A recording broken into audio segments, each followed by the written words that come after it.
Welcome, everybody, to the Banyan Books and Sound podcast, In Conversation. My name is Ross McKeechee, and I'm really honored to be joined today by Lama Tsultrim, Allione. She's the founder of Tara Mandala Retreat Center in Colorado and the resident teacher there. She's one of the only female lamas in the world today, has received international recognition as an outstanding woman in Buddhism. At the age of 22, she was ordained as the first American woman nun in the Tibetan Buddhist tradition. She is a mother and a grandmother, and the author of 3 wonderful books. The first one, Women of Wisdom. Her second book, Feeding Your Demons. And her most recent book, Wisdom Rising, Journey into the Mandala of the Empowered Feminine. Welcome to the show, Lama Tsultrim, and thank you so much for taking the time. Nice to be with you. Your work really centers around feminine spirituality. The first question I want to ask you is, what's a bit of history around the women of the Tibetan Buddhist tradition? What have been their challenges in the past, and what are the challenges they're facing today?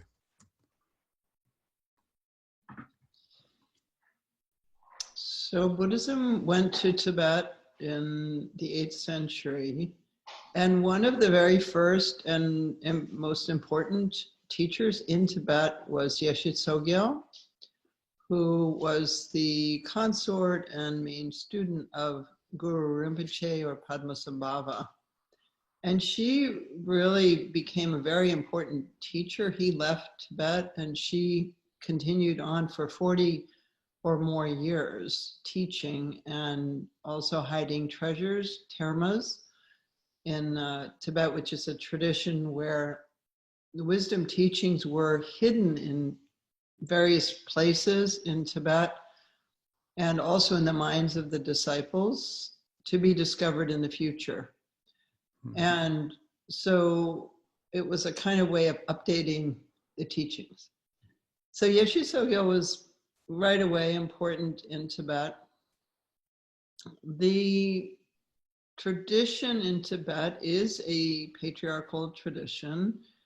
And certainly there was oppression of women in Tibet.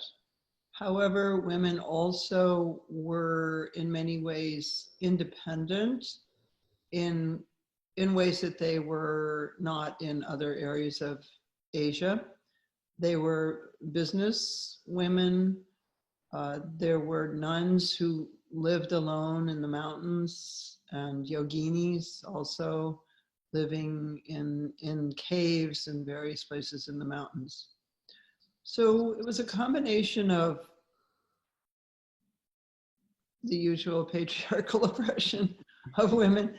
And unfortunately, I can say it's pretty usual. Right. And also there were possibilities.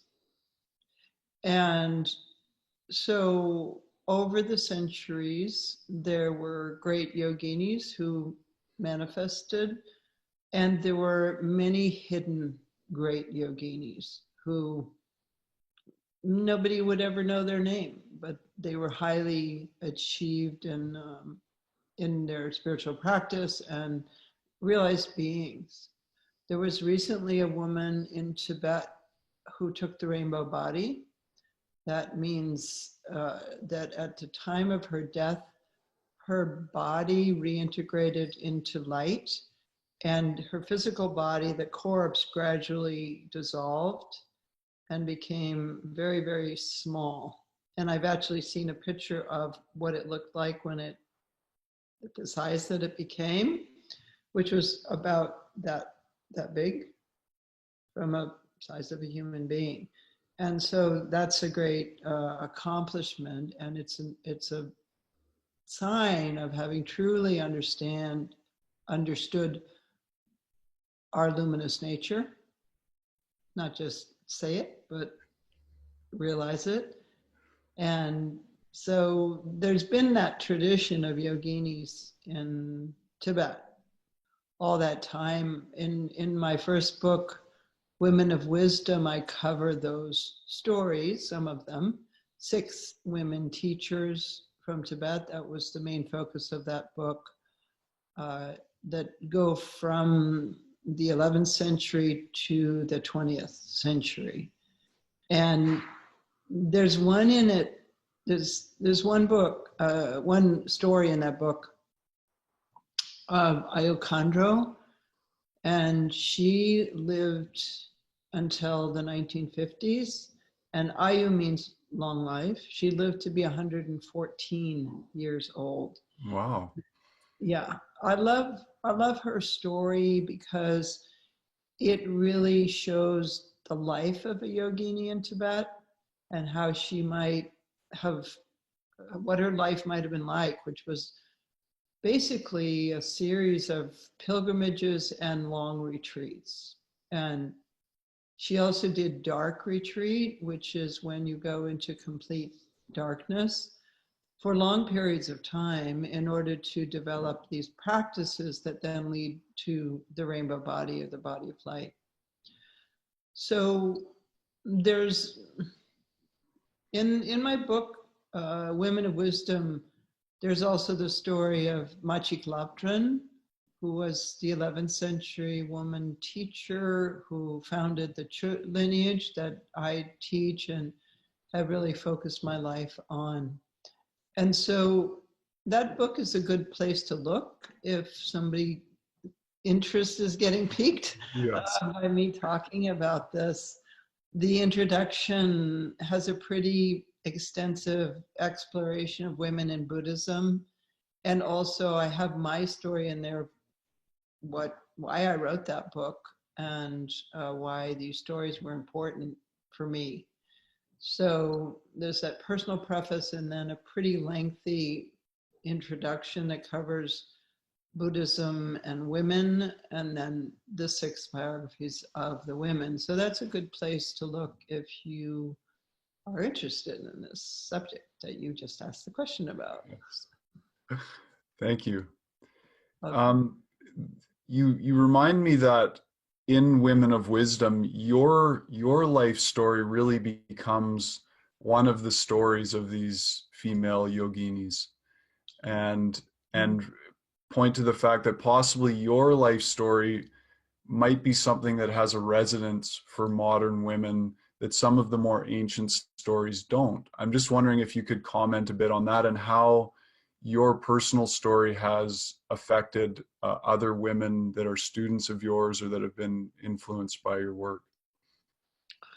Yeah, it's interesting that you asked that question because when I wrote Women of Wisdom, which was first published in 1984, I debated about whether to write anything personal in it.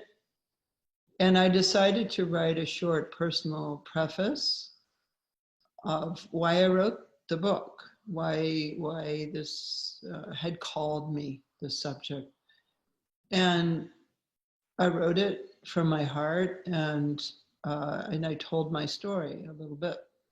And many people afterwards said to me, I love Women of Wisdom, and especially your personal preface, because I could relate to it as a modern woman, modern Western woman, and a mother. Not everyone is mothers, but many spoke about that as well. So my story is interesting because I have been a bridge person from an early age, bridge in the sense of east-west, having gone to India very early and Nepal and then coming back and then going back and forth and receiving these teachings directly from the ancient Tibetan tradition and some of the old lamas who died fairly early. So I went in 1967. And so many of the great lamas were still alive then. Not that there's not great lamas now, but there were the ones from Tibet that had been trained in Tibet and so on before the Chinese invasion. And so my life has been that sort of, I guess, a kind of translator in a way. And then also my life has been maybe an example in terms of a woman and a mother in the West, and how I work with the teachings, how the struggles that I have, the challenges that I had as a woman, and also a Western woman who has an interest in psychology and so on, women's studies. So my story would be probably more relatable than many of the traditional biographies, although those have other kinds of qualities that my story doesn't have. So it did become kind of another story in the book. A very captivating story, I must say. To any of our audience that are interested, I really recommend any of her books, particularly Women of Wisdom and Wisdom Rising seem to feature your personal story more. And I it's rare that I'm that captivated actually by an introduction in a book. And it really, really pulled me in. It's a wonderful story. Mm. Thank you. One of the themes that seems to come up in your story, for those who don't know, Lama Tsultrim renounced her ordination as a nun to start a family, to become a mother. And there's this struggle that you sort of point to where there's this push-pull, this tension around the worldly life versus the renunciate's life. I'm just going to look here. I have a quote from your book. You said, "In motherhood, there was always a tension between my desire for the cave and the demands of the kitchen sink." This, I feel, is a common struggle for people that are, their dharma is on the household, more of a householder path, but maybe there's this idea that it's a higher path to be meditating in a cave. I'm wondering if you can comment on that, expand on that for us. Yeah. Yeah, that definitely was a challenge for me, because I went from being a nun to being a mother in less than a year. So I went from having all the time I wanted to myself and meditation and silence, study, practice, to the demands of a newborn baby in a very short time with very little adjustment, because I got pregnant almost as soon as I disrobed. So I didn't have a lot of adjustment after I had disrobed before I was already becoming a mother. And so this was something I struggled with, particularly when my children were young and had a lot of needs and demands. So I learned to, or tried to, integrate practice with life and not have it be such a boundary between the two things. I would have my kids crawling all over me as I was trying to focus on a meditation, tearing down my shrine, literally, and then just trying to stay in the practice. And I also integrated doing things with them, like we created altars together, and that was like a game for them, and it had some sort of meaning for me. I did find, however, that I needed time for myself and for meditation. So while they were growing up, I found times for short retreats where I would go away, and then time for daily practice. Not in the beginning when I had newborns. I didn't have any time. I couldn't. And any time I had, I just wanted to sleep. So, but when they got a little older, I could do that. But I never really wanted to leave them for very long. I would miss them too much. But I did have those periods of withdrawal and going back, and so that I sort of work both with trying to integrate practice with daily life, with the kitchen sink, and also some time alone to practice, or to go to retreats, to go to teachings. What advice would you give to anybody that might be struggling with that tension themselves?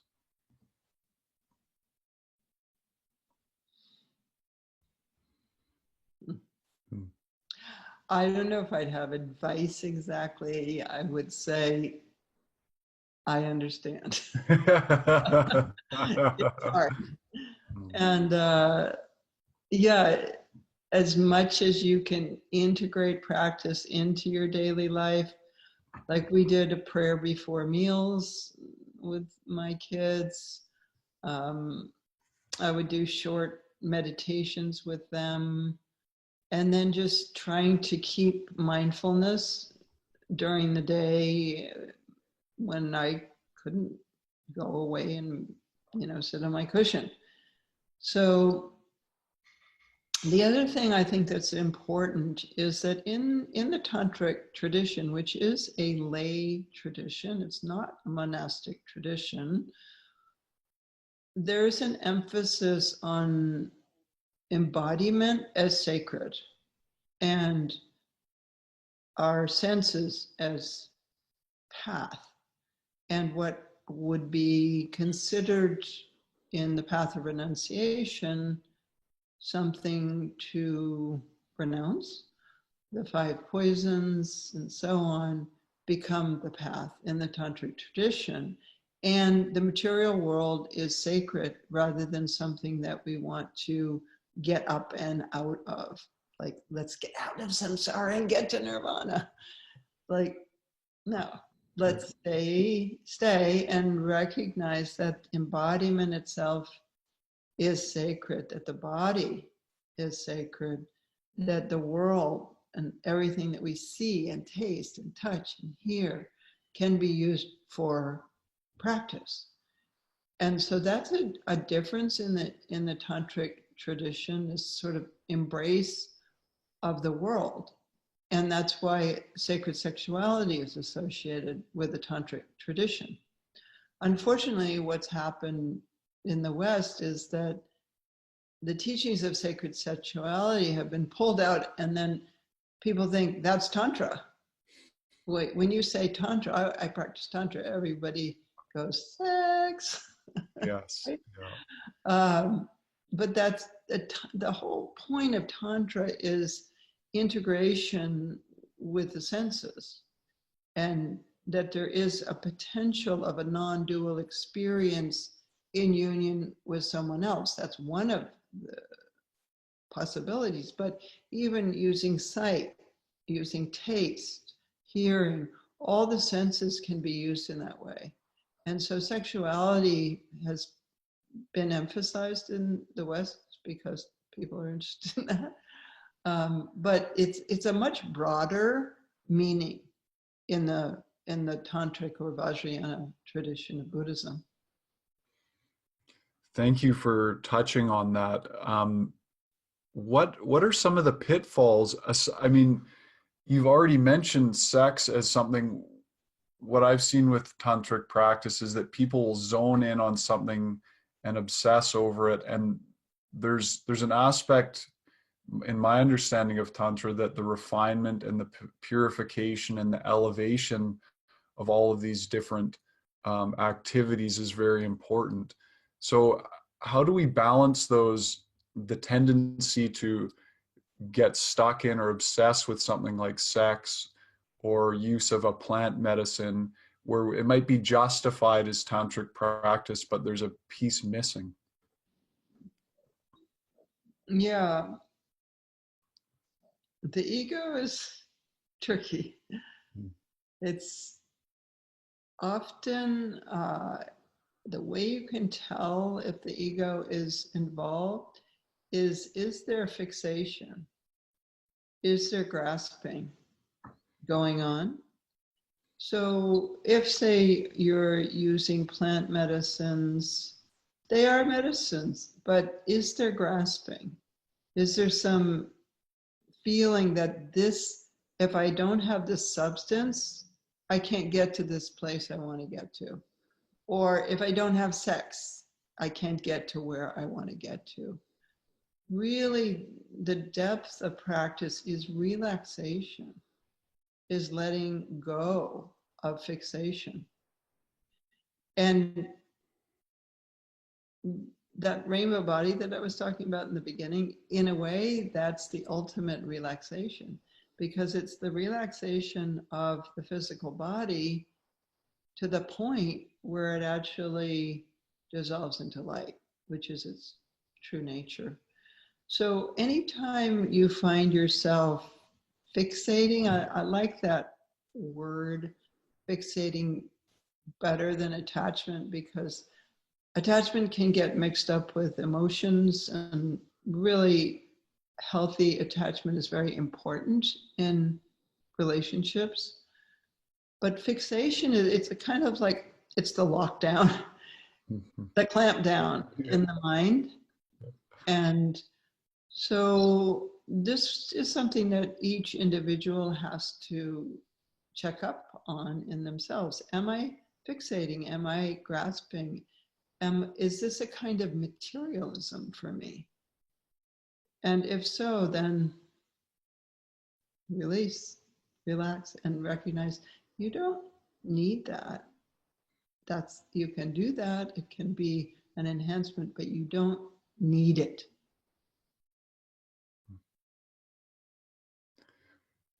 You use the word, is this a kind of materialism, which reminds me of Chogyam Trungpa Rinpoche's book, Spiritual Materialism. And I know he was one of your teachers. I'm just curious, and I'm sure a lot of people are, about your experience in working with him as a teacher. I met him in Scotland, actually, before he came to the United States. So I met him very early in his teaching career in the West.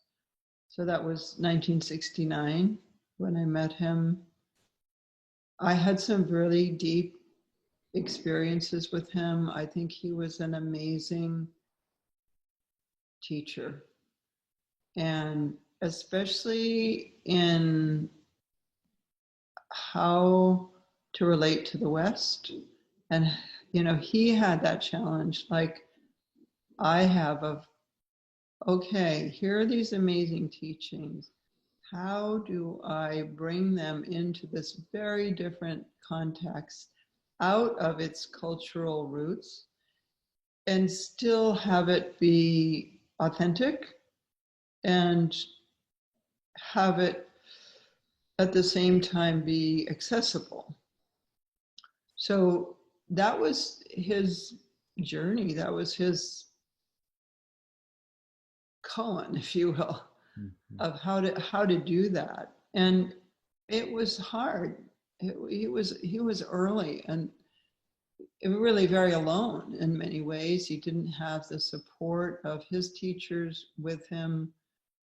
There was no one who'd done it before him to follow. He was inspired by Suzuki Roshi. And Suzuki Roshi was the very important Zen teacher who passed away in 1973, I believe. And he was very important and inspirational for Chogyam Trungpa Rinpoche. So Rinpoche's books, I think, they have longevity. I know my nephew was in retreat and he was really struggling. He was doing traditional practice. And then he found Trungpa's book, I think it was Spiritual Materialism. And he read it and he said, oh, it just makes it all make sense. And in a different way than the translations, the direct translations that came afterwards didn't help him with some of the ways he was getting stuck. So yeah, so I met him in Scotland. I had some brief encounters with him.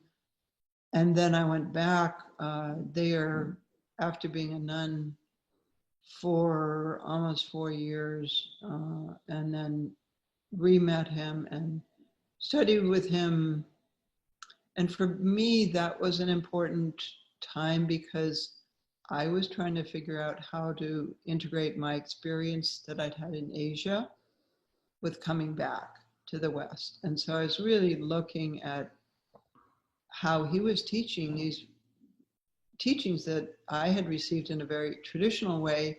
For example, the 6 realms of existence, the God realm, the jealous gods, the humans, the animals, the hungry ghosts, and the hell beings. I had received those as literal. These are beings and these are different realms of existence. And he talked about them as mind states that we all experience. And then he explained how, what's the hungry ghost mind state and so on. So he made those traditional teachings more understandable in the Western context. So that was all good, and really such a brilliant person. And then later I had a hard time with when he started to develop Shambhala, and there was sort of a militant aspect of that, and his use of alcohol became more and more to take over more and more, and so on. At a certain point, I couldn't do it anymore. The whole Shambhala. Mm-hmm. Because it wasn't Buddhism. He said it's not Buddhism. It's this kind of secular idea, and he was the king and she was the queen and so on. And I just said to myself, I'm a Buddhist. And this just isn't for me. And so at that point I left and I moved to Italy. So still, he wrote the foreword for Women of Wisdom. He wrote something beautiful, and I met with him a few more times during his life, and I'll always hold him as precious as a teacher of mine. And I also see his fallibility and also the fallibility of what he created that we've seen now. Mm-hmm. Unfortunately. Thank you for that insight. Yeah. Yeah. You're pointing. I think just before we leave that subject, he was taken away from his mother at a very, very early age and raised in the monastery. And he observed the mistreatment of his mother in the monastery. This isn't something that's publicly known, but he personally told that to me. And so he was hurt at an early age by the separation of the child from the mother. Even though he was a reincarnation, he still needed his mother. And so I think a lot of what turned into an addiction to alcohol really was some very early wounds that he was struggling with, and that seemed like the solution. So that system of taking children from their mothers, I don't think is healthy, and I think it creates a distorted relationship with women and the feminine. Yes. Which brings me to a quote from the latest edition of Women of Wisdom, where you say, "There is a natural infusion that takes place when feminine experience enters and reflects on traditions that have been dominated by men for many centuries." And then you say, "My life represents this infusion." Mm-hmm. What, first off, what do you mean by infusion? And secondly, what does the feminine experience see and maybe embrace that the masculine does not? Mm. By infusion, I mean influence. Um, the feminine is relational. And of course, these are generalizations and they vary culturally. But it's pretty universal that the feminine is relational, that there is a sense of connectivity between beings, and the feminine is present. Also, that view that I spoke of before, that's in Tantra, of the material world being sacred rather than spirituality being sort of up and out, somewhere in the sky, or somewhere else than in the world. So the feminine, in all traditions where there's a strong feminine presence, there's a sense of embodiment as sacred.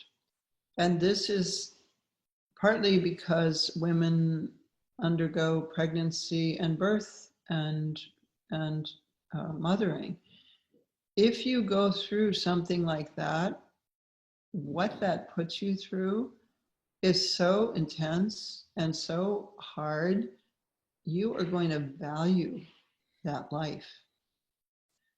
You are not going to want to send that child into war to be killed, potentially killed. And so there's a natural sense of peacemaking and peacekeeping with the feminine and the sacredness of embodiment. So those are a couple of things that you'll find when there's a presence of the feminine. Mm-hmm. If I may touch on something very personal from your story, you spoke in your books about the loss of one of your children and how deeply that affected you. Mm-hmm. And there's one situation a few days, I think it was, after the death of your child, and this man coming up and saying to you that he felt you were too attached. Mm-hmm. And you asked him, "Do you have children?" And he said no. Mm-hmm. Yeah, that was this question of attachment is something I really struggled with. The sort of attachment is bad view. Attachment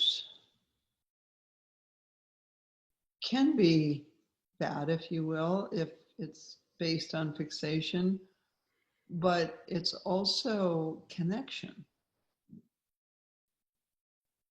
And so to say to a mother, you're too attached when her child dies is really unhelpful.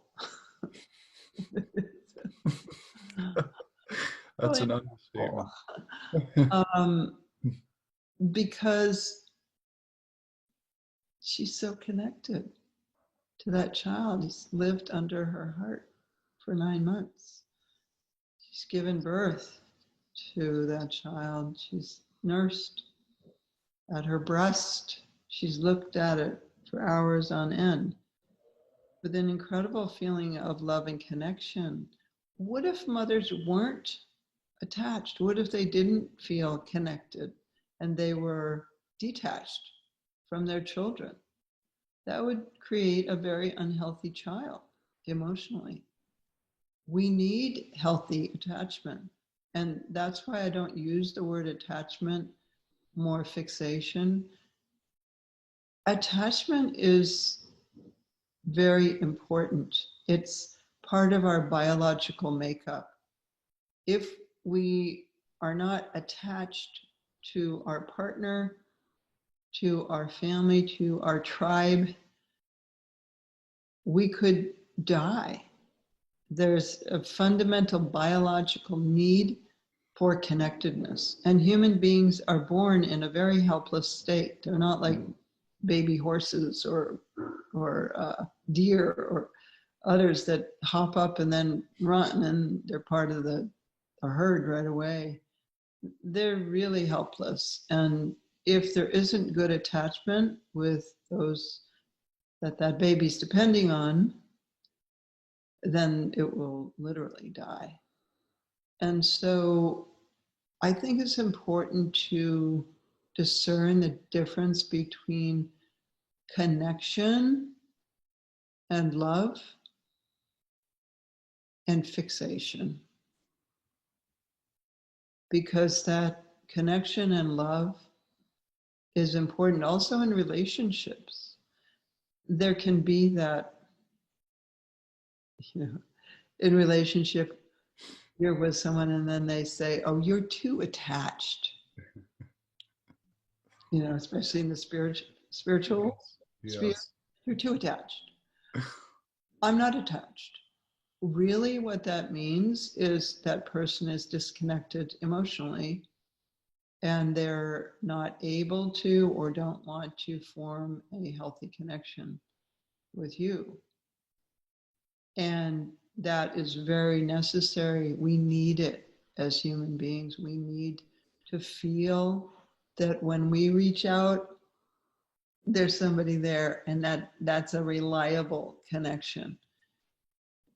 And so we need to discern the difference between that and kind of grasping fixation, which has more of more rigidity in it and more almost like a mind freeze. That's not what healthy attachment. Healthy attachment is a flow, and you're dependable for the other person, and the other person is dependable back, and that is something that's very necessary. So these two things need to be distinguished. How does having healthy attachment, healthy sense of connection from that young age and throughout our life in our relationships influence and uplift our sadhana or our spiritual practice? Mm.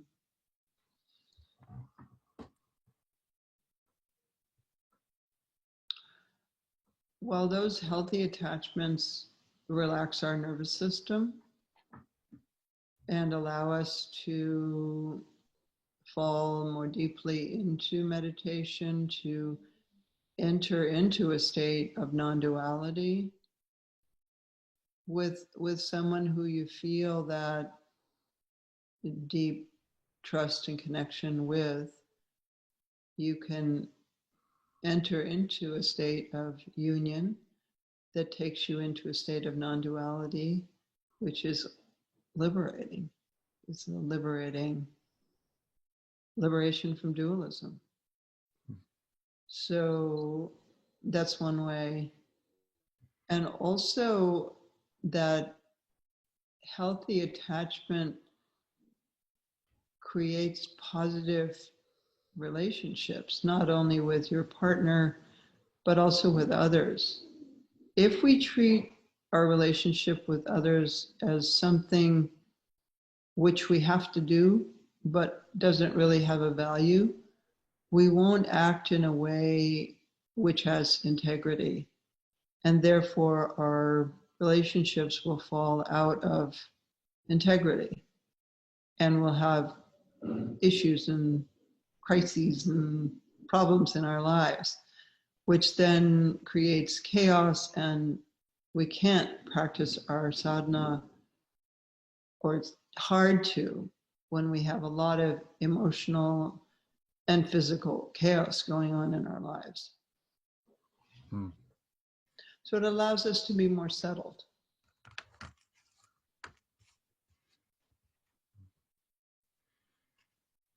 Does that Thank you. make sense? It absolutely makes sense. Yeah.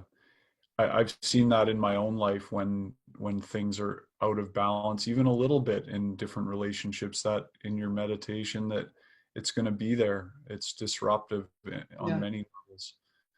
yeah, It's an energy drain. yeah. This was something I really learned when my husband died, when David died, which I wrote about a little bit in my last book. He died in 2010. And we had a very deep, long, 22-year love story. Hmm. And we did a lot together. You know, we created Mandala, and we were partners on all levels. So it was a devastating loss for me. And then afterwards, I felt like, okay, I had that relationship. Now I don't have it. So now I should be okay without that. I should be able to be independent and not need to have another relationship.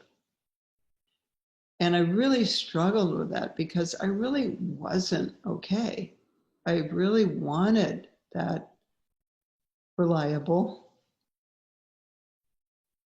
co-reliant rather than codependent, um, closeness with someone, which is different than a friendship. You know, it's different. And so after about 5 years, I came across the work of Sue Johnson, a book called Hold Me Tight. And she developed emotionally focused therapy, and she developed and through her research found that this whole idea that had been perpetuated by psychology in my lifetime, which was that if you really have your emotional life together, you're fine by yourself. Hmm. And if you don't, then you won't be able to enter into a healthy relationship. So you need to be fine alone before you can enter into a really healthy relationship. But she said, no, that's not true. We all need a healthy, reliable connection. And there's nothing wrong with that, in other words, because I was feeling like there's something wrong with me that I want this. And so that was a learning that I went through after David's death, is that it's okay. It doesn't mean that you're a failure, an emotional failure, that you're not okay without this. So I think that's something that's been also in the spiritual realm, a sort of theory that really we should be without attachments.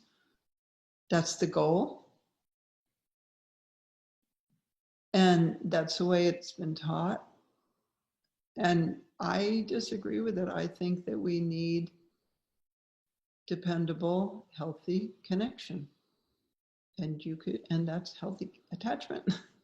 So you see what I mean? It's like, it's really Yes. two different views. Yes. Very much. It is deeply ingrained in people. I think there's that deep, I don't know if you want to call it spiritual conditioning that, yeah, we're not doing it right if we have a need, those human needs, where those human needs get pushed down. And then they come out in warped and weird ways. Yeah. Yeah.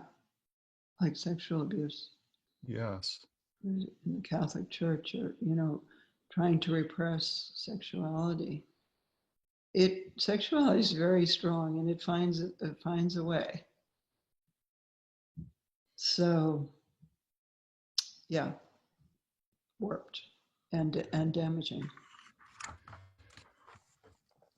I have a question on that topic, about partnership on the path, um, and the importance of, on the tantric path, of having that reliable partner. What the partner that we choose or that chooses us, that how important is it to be with a person that is also doing that same work, and the nuances of the energetic, emotional transference, the psychic transference that goes on between partners. Yeah. I have never been in a relationship with someone who's not firmly on the path. Mm-hmm. I know people that are serious practitioners and their husband or wife or partner isn't. And it doesn't mean they can't follow their path deeply. And it doesn't mean that they can't be close to that person and have a good marriage. They can just kind of have this other part of themselves that is there, but that they don't share with that person. There's also really amazing people who aren't spiritual practitioners. They maybe did a lot in the last life, and they're just amazing bodhisattvas in this life, and they don't have a practice. So there's so many possible variations of how relationship can take place. However, if you have a partner who's really a spiritual partner as well as a life partner, then there's a possibility of sharing the depth of your being, because our practice is our deepest place. And it's also our understanding of the universe, how we see the universe. For example, I see it as there's the ground of being, and then there's the radiance of the ground of being, which is all of this, everything in the world. And that's all coming out of the ground of being, which is also called the Great Mother. And so that's my worldview. If I'm with somebody who shares that, then we share that. And so we're seeing things in the same way. And that provides a deep connection, and also the possibility to practice with someone else and to share the depth of what really matters to us. And if you are a serious practitioner, it matters to you. And so the intimacy can be so deep when we are sharing a path together. And a lot of that intimacy is unspoken. It takes place just sitting in meditation next to someone, or going to teachings with someone and then being able to talk about it afterwards. It's sharing an interest, that's sort of superficial way to say, to talk about it, but it's much deeper than that, because you also have the possibility, if you're a Vajrayana practitioner, to practice sexuality in a different way than normal with that person, to eat and drink in a different way. Just, everything becomes path that you're sharing with that person. If you're with a partner who isn't sharing the path with you, you can still share a lot of things and have a good relationship. It's just different. Mm-hmm. And it's especially if that person is supportive of your path, and you say, I want to go and retreat, and they're like, yeah, go, everything will be fine, go. And then you go back to them afterwards, then I don't think it's a problem. Mm-hmm. Wonderful. I'm such a romantic, so I love what you just said. I'm a romantic too. I could tell.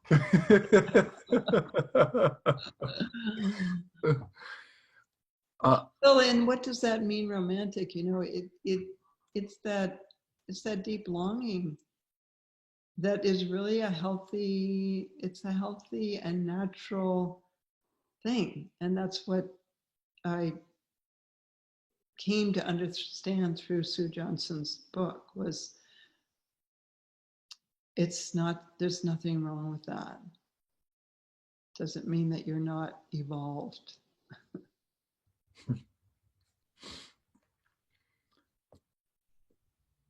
Speaking specifically to young women who may be in our audience, what advice would you give to them in terms of the journey of finding their own independence, their own personal authority, their own selfhood, while also working with that very human and natural desire to be in relationship with a man or a partner?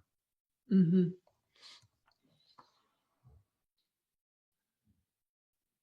Well, I had that time as a nun. I talked about that in Women of Wisdom in my personal introduction, because before I was a nun, I became ordained when I was 22. I had oriented my life around whoever my latest boyfriend was. What's he doing? What are we going to do together? And so on. And it wasn't all healthy relationships. And so by just cutting that off for a while and being on my own and being in that state of the maiden who belongs to no man or no woman, depending on what your sexual orientation is, I think it's a powerful thing for a young woman to experience, a time when she makes a decision to just be by herself, develop herself, and not necessarily only spiritually, maybe it's creatively or academically or something like that, to sort of pull the energy back from relationship and onto herself. And also because once she does have children, if she does, that energy that's gone. It's in the kids for a long time. And so that's an opportunity that a young woman has, is to take some time for herself, by herself. And doesn't necessarily have to be a long time, but that's a possibility. The other thing is to really understand the history of women and the history of women in spirituality, to understand the yogini tradition. Passionate Enlightenment is one of my favorite books in that sense of the tantric women teachers stories. That's Dr. Miranda Shaw's book, Passionate Enlightenment. And it also talks about sacred sexuality. I have a wonderful quote in my Padma chapter of Wisdom Rising about that. But anyway, learn about those stories of women who came before you. Find your inspiration, find your sort of inner lineage. Also connect with older women as mentors. Maybe it's a therapist, maybe it's a woman teacher, maybe it's just an older woman friend, and learn from her.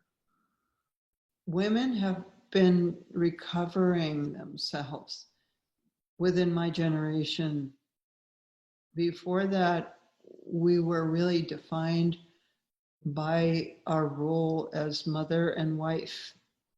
Really, that was the definition. I've been reading a book called Square Haunting, about 5 women writers between the wars in London, and just reading about the Victorian view of women's role, which was there's no reason for women to get educated except to become better wives and mothers, and there was no sense of a woman's independent value. And so I guess the main thing I'm saying is find your independent value and know that no one should or can take that away from you. And your value is not defined by your other, by your partner. It's defined by yourself. And find your interests, find your path, and cultivate that with passion and with commitment. That's wonderful. Thank you. We're getting close to an hour here, so I want to honor your time. There's one more question along those lines before we start winding down, and that is for men. What is the role for men to play in being that reliable, supportive, loving partner with healthy attachment, and be in the re-arising, maybe we could say, of feminine spirituality on the planet? Mm-hmm. Yeah. Well, on Tantra or Vajrayana, one of the mudras is like this. You cross the arms, usually holding the bell. So I have my bell and Vajra right here, so I can hold them. It's like this. I'm holding them a little high. But this is the union of masculine and feminine. The bell is the feminine, and the Vajra is the masculine. And so we need each other. And each holds a role with the other. The positive masculine is fantastic. It's the way I see it is positive masculine is a protector energy, a protective energy. It is very skillful, able to do so many things, and the strength of a man that's a beautiful thing. Just to be around, to feel, to be embraced by, that feeling of being held and protected. And so this is something that we're developing now at Tara Mandala, because I've talked so much about the feminine. Now we're working this year on retreats on the sacred masculine. And so really looking at this question of skillful means, it's usually wisdom is the bell and the Vajra is skillful means. And so really developing an understanding of what is skillful means, upaya in Sanskrit, and what is the role of the masculine. And remember, we all have the masculine in us. I have the masculine in me, even though my gender is female. I have both. You know, we hold both. And in Jung's terms, we have the anima and the animus. And so for a woman, her masculine, her healthy masculine is going to give her drive. It's going to give her the ability to function skillful means in the world, where she's not just out there in the wisdom body, and so on. And for men, they need to develop the feminine also, but they don't. We don't want them to become women. We want them to be men, but to also own their feminine side and allow it to be there. And when both those elements are present in a good and healthy way, then we have an integrated psyche. If in a man, if the feminine is not healthy and it's not the positive feminine, it'll come out in moodiness, mm-hmm. and in sort of flashes of anger,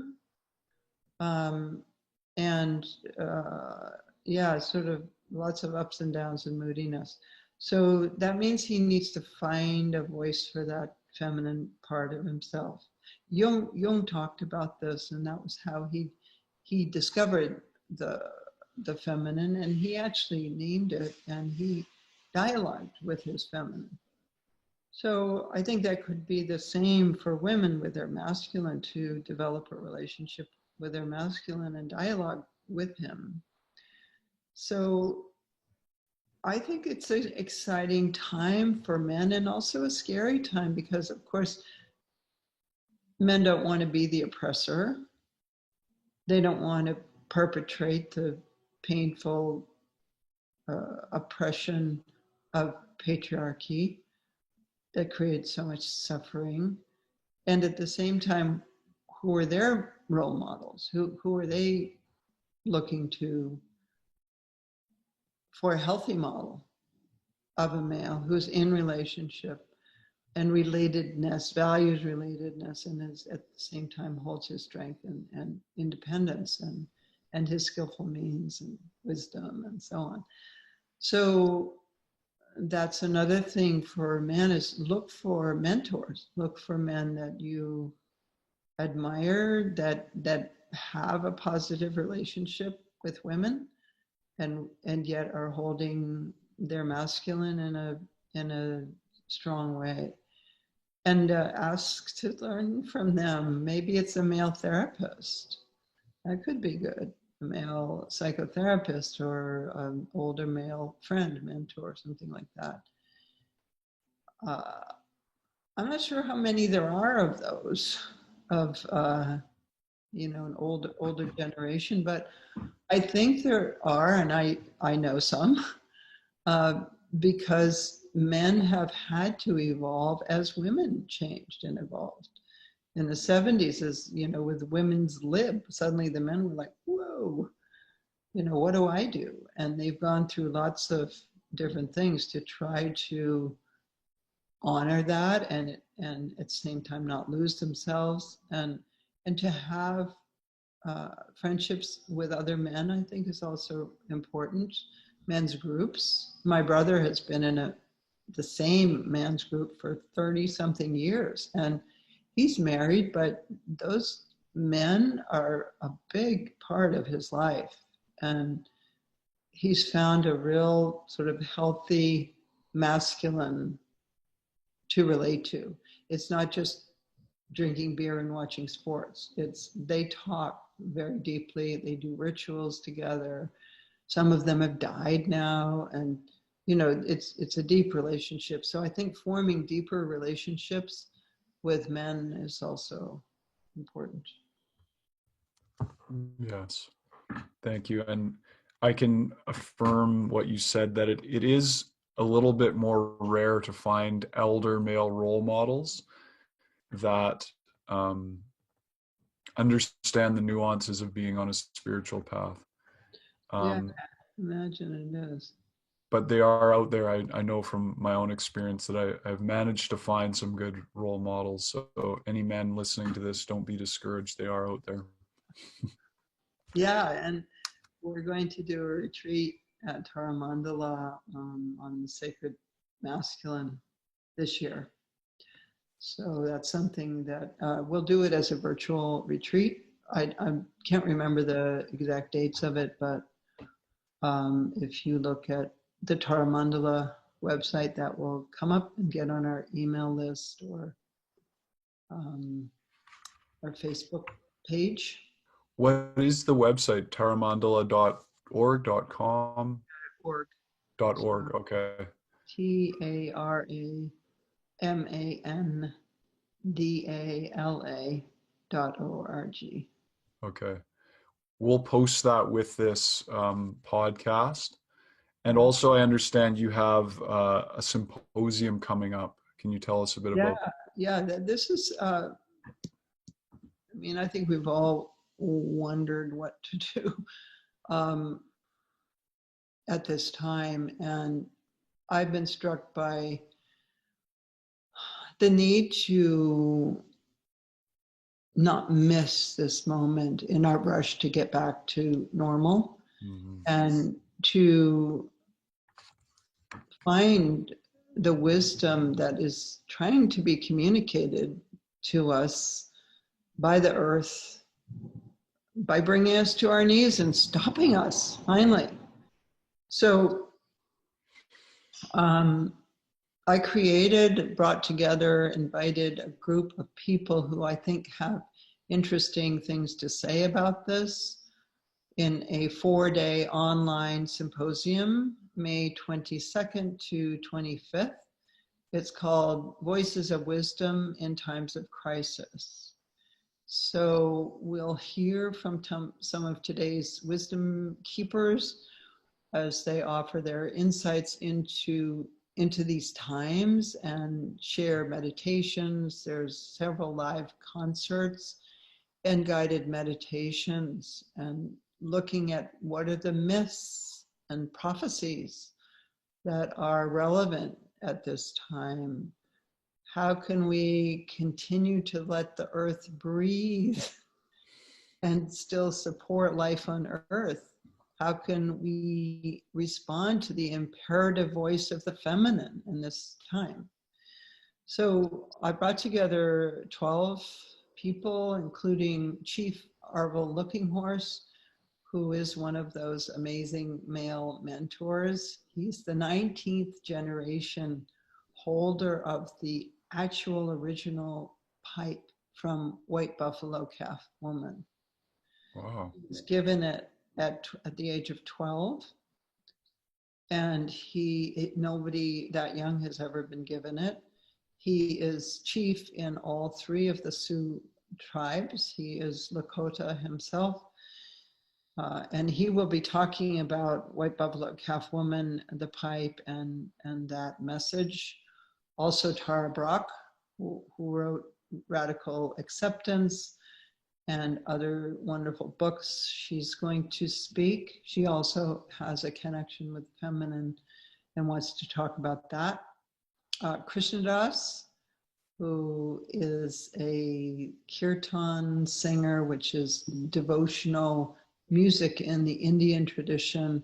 He's going to sing songs to the goddess or chants to the goddess. And also another kirtan singer named C.C. White, who is a soul singer of kirtan. Her mother was an amazing gospel singer, and she's just amazing. So some of it will be singing. Then Nancy Ferlatti, who's a PhD in psychology, a Jungian, and was responsible for getting the Red Book published, Jung's journal and visions and paintings from his key transformative time. Nancy's also an author herself, a senior Jungian analyst and trains Jungian analyst, and she's going to talk about these current times from the Jungian point of view and from the dreams that Jung had before World War I and the dreams that people are having now. dreams like dreams, not like dreams like hopes and wishes, but Yes, yes. the actual dreams. Oh, Dr. Sue Smalley, who teaches at UCLA, she founded MARC, the Mindfulness Awareness Research Center at UCLA. She's a geneticist by training, and then had a kind of shift in awareness herself and began this program, MARC, that has now trained hundreds, if not thousands, of mindfulness teachers. She's going to talk about mindfulness and anxiety and how that connects to these times and her own insights. Dr. Miranda Shaw, whose book I talked about, she's wrote Passionate Enlightenment and Buddhist Goddesses of India. She's going to speak about the Buddhist goddesses at this time. And also Sanjay Khandro, who is one of the greatest Tibetan translators. She started translating in 1996, and she's going to talk about this whole situation from the Tibetan Buddhist point of view, about particularly the mamos, who are wrathful female energies that erupt in disease and epidemics when they are offended. And Dr. Janine Caddy, who is the director of the ecology program at Naropa University. And she's also written and spoken a lot about the feminine and women.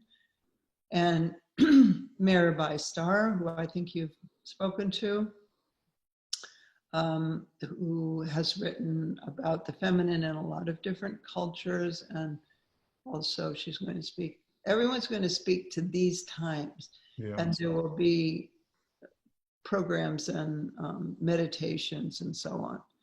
And then finally, Zenju, Earthlyn Manuel, who is an African-American Zen master and writer. And she is going to talk about the Zen approach to these times. And so all of these different speakers, myself and Shiva Ray also will be speaking. So we'll do this over that Memorial Day weekend, 4 people a day, and it's free. And it will also be available afterwards. The recordings will be available. They won't be free. There will be a charge for those, but for 48 hours, all the talks will be free. And so that's something I've been working on. So that's May 22nd to 25th. And it's called Voices of Wisdom in Times of Crisis. Wonderful. And is there a web link for that? Should people just go to taramandala.org, or is there a Facebook page? Or Yes, go to Tara Mandala Retreat Center Facebook page. And also it will be up on taramandala.org. It's going up today, the registration. You do need to register for it. It will be on Zoom. And so you need to download Zoom if you haven't already. And I guess you probably have if you're listening to this.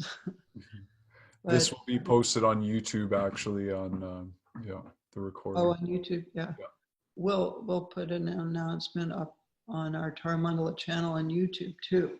But the best thing is to go to our Facebook page, Tara Mandala Retreat Center, or my public figure Facebook page, Lama Tsultrim Allione, and then to taramandala.org for all of our programs and to hear about the retreat center in Colorado and all that. Yes. It sounds like a really wonderful symposium coming up. So everybody, please register. I'm sure anybody who's watching this in the future, we're smack dab in the middle of the coronavirus days. So if you're wondering what the reference is for what the times that we're in, that is where we find ourselves. Anybody watching it now will totally understand that. Yeah, and I think these talks will be relevant in the future. They're not just relevant right now. If I may ask one closing question, Mm.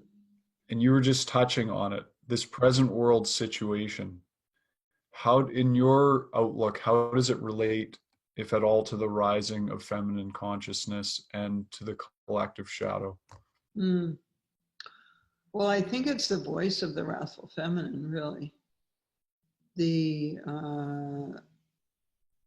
the COVID virus came out of nature from this wet market uh, where they're killing and eating wild animals.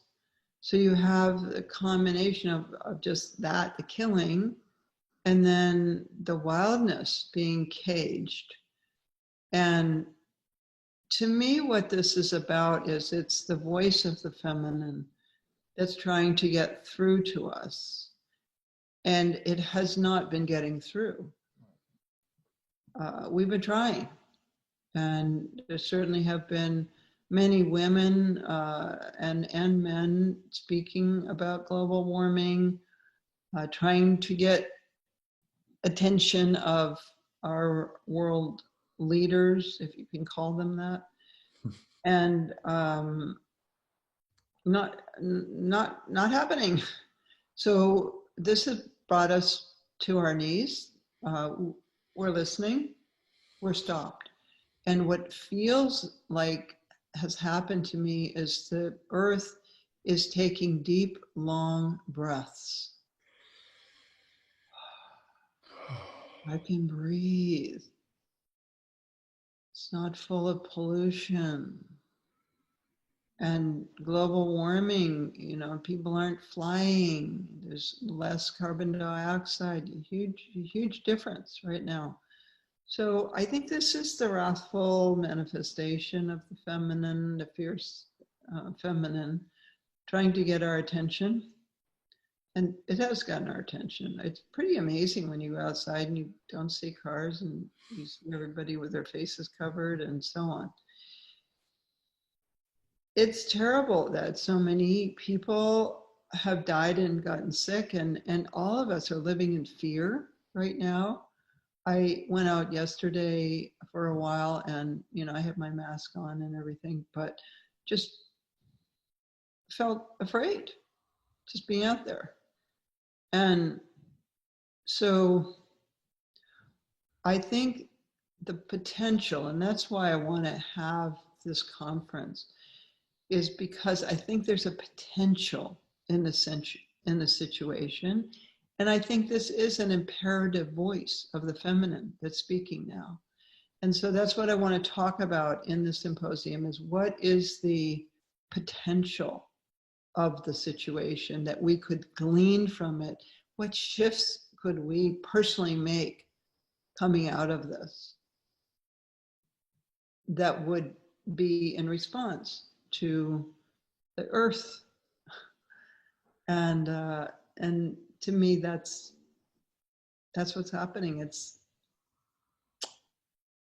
the wrathful feminine, and in Tibetan Buddhism, it's called the mamos, and they manifest like this in epidemics. And there's a story of Milarepa, for example, of worldly dakinis who get offended by villagers smoking, creating toxic smoke. So they're like spirit beings, and they get offended and they unleash an epidemic into the community. And so Milarepa intervenes between these worldly dakinis and the villagers and gets the villagers to do certain rituals and ceremonies and, of course, stop polluting, offerings to these dakinis, and then the situation is pacified.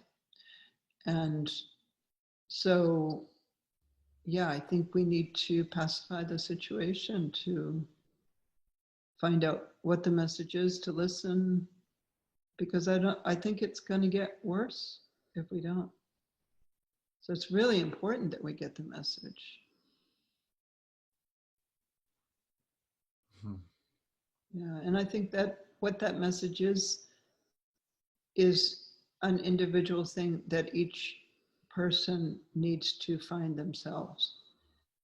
And that will be part of the symposium with some guided meditations so that you can get guidance for yourself on what your path of response will be,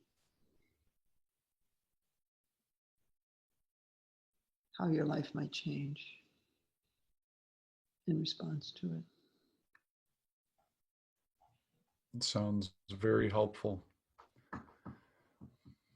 I hope so. Yeah.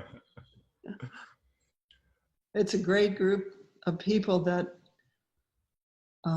whose voices we're not necessarily hearing right now. Mm. So that's exciting. Lama Tsultrim, thank you so much.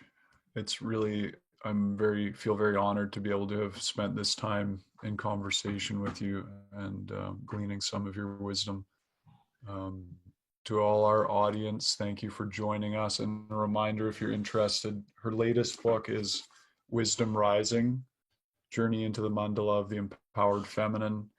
And if there's more that you'd like to learn, you can go to taramandala.org or find Tara Mandala Retreat Center online, and we'll include those links with the YouTube as well as the Podomatic version of this interview.